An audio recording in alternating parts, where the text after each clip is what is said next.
Bismillahirrahmanirrahim. Alhamdulillahirabbil alamin wa bihi nasta'in ala umurid dunya waddin.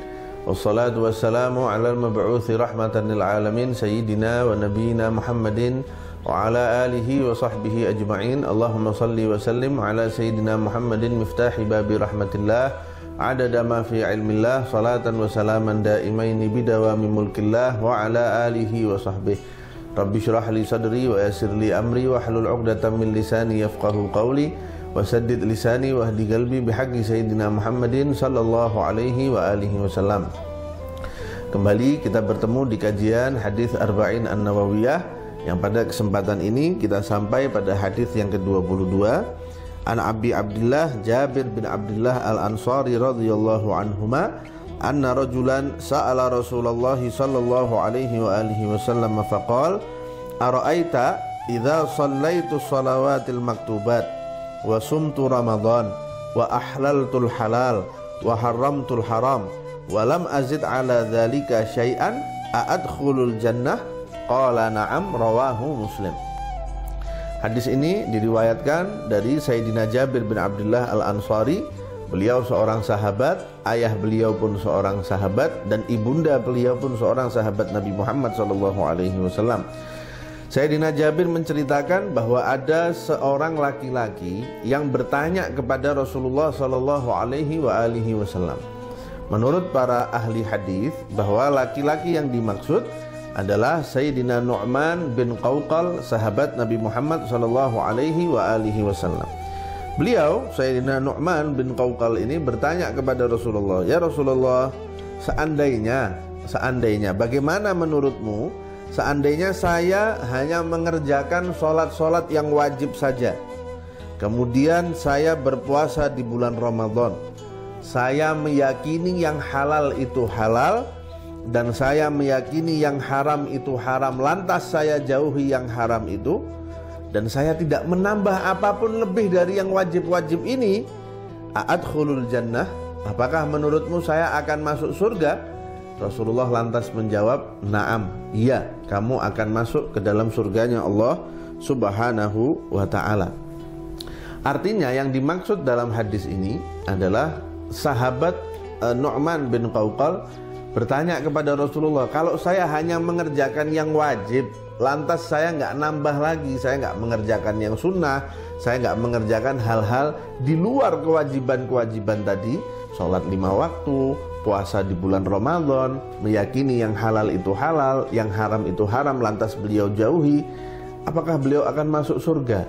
Kata ulama, pertanyaan beliau ini bukan hanya apakah akan masuk surga, tapi yang dimaksud oleh Sayyidina Nu'man, apakah saya dengan hal-hal tadi itu akan masuk surga tanpa azab? Nah, karena jika pertanyaannya hanya apakah saya masuk surga, itu sesuatu yang tidak perlu dipertanyakan lagi. Karena semua orang yang beriman, baik dia soleh ataupun dia ahli maksiat, seandainya di dalam hatinya masih ada keimanan kepada Allah Subhanahu wa ta'ala, orang ini pasti akan masuk ke dalam surganya Allah Subhanahu wa ta'ala, bagaimanapun keadaan amalnya. Karena seperti itu yang teriwayatkan di dalam hadis-hadis Nabi Muhammad SAW, bahwa siapapun yang meninggal dan di dalam hatinya masih ada keimanan kepada Allah, meskipun sekecil-kecilnya, dia tetap akan masuk ke dalam surganya Allah, meskipun dia transit dulu, masuk dulu ke dalam neraka untuk disucikan, tapi pada akhirnya dia akan keluar dan masuk ke dalam surganya Allah. Artinya untuk masuk ke dalam surga syaratnya hanya perlu iman. Tidak perlu mengerjakan hal-hal yang seperti itu untuk masuk ke dalam surga. Lantas pertanyaan Sayyidina Nu'man ini berarti bukan menanyakan itu, berarti ada pertanyaan yang lebih jauh dari itu.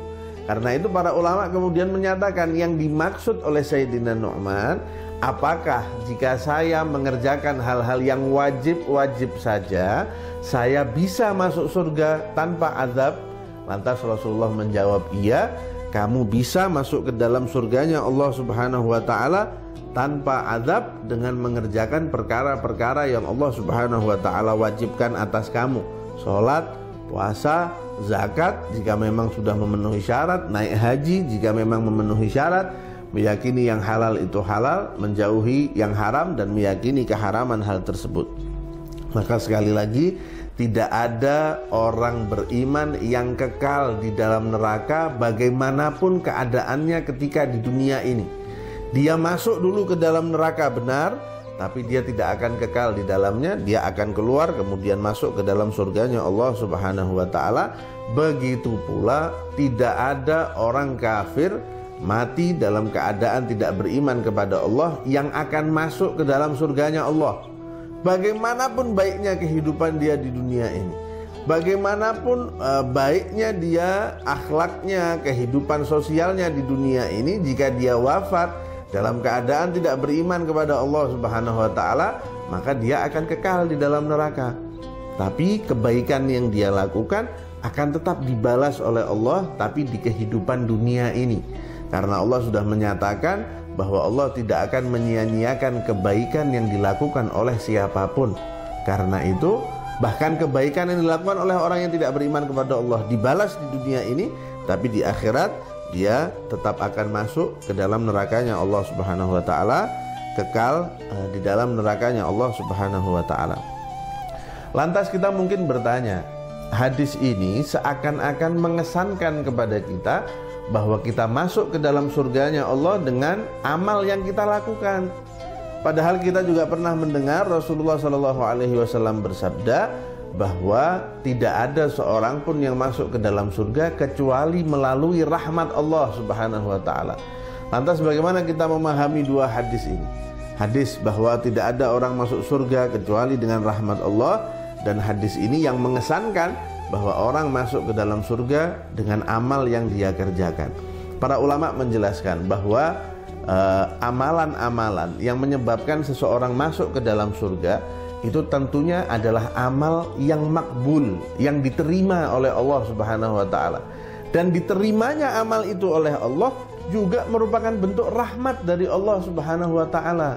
Sehingga rahmat dari Allah yang menerima amal kebaikan yang kita lakukan, dan dengan rahmat itu pula kita masuk ke dalam surganya Allah Subhanahu wa ta'ala, sehingga pada akhirnya tidak ada satu orang pun yang masuk ke dalam surga kecuali dengan rahmat dari Allah Subhanahu wa ta'ala.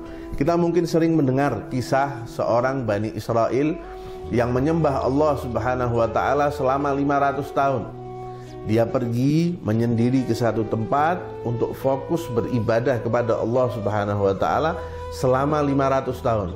Allah bahkan sampai menumbuhkan pohon delima di dekatnya, memancarkan mata air di dekatnya, sehingga dia tidak perlu kemana-mana untuk cari makan dan minum. Dia tetap bisa fokus beribadah kepada Allah Subhanahu wa ta'ala. Lantas orang ini meninggal dunia setelah beribadah kepada Allah 500 tahun. Kemudian ketika dihisab oleh Allah Subhanahu wa ta'ala, Allah mengatakan kepada para malaikat, "Wahai malaikatku, masukkan dia ke dalam surga dengan rahmatku," kata Allah. Namun orang Bani Israel ini dia menjawab, "Ya Allah, saya beribadah kepadamu 500 tahun. Ini seakan-akan gak ada artinya ibadah saya kalau saya masuk surga dengan rahmatmu. Saya ingin masuk surga dengan amalku. 500 tahun aku menyembahmu ya Allah." Kata Allah, "Baik, kalau begitu wahai malaikat, tolong timbang ibadahnya dia 500 tahun dengan satu nikmat melihat yang aku berikan kepadanya. Satu, Allah ingin melihat apakah ibadah 500 tahun ini sudah bisa memenuhi syukur kenikmatan tadi atau belum." Ternyata ketika ditimbang, amalnya selama 500 tahun tidak sebanding dengan kenikmatan penglihatan yang Allah berikan kepadanya. Kata Allah, "Kalau begitu, masukkan dia ke dalam neraka wahai malaikat, karena ternyata amalnya tidak cukup untuk itu." Namun orang ini kemudian berkata, "Ya Rabb, masukkan aku ke dalam surgamu dengan rahmat dan kasih sayangmu."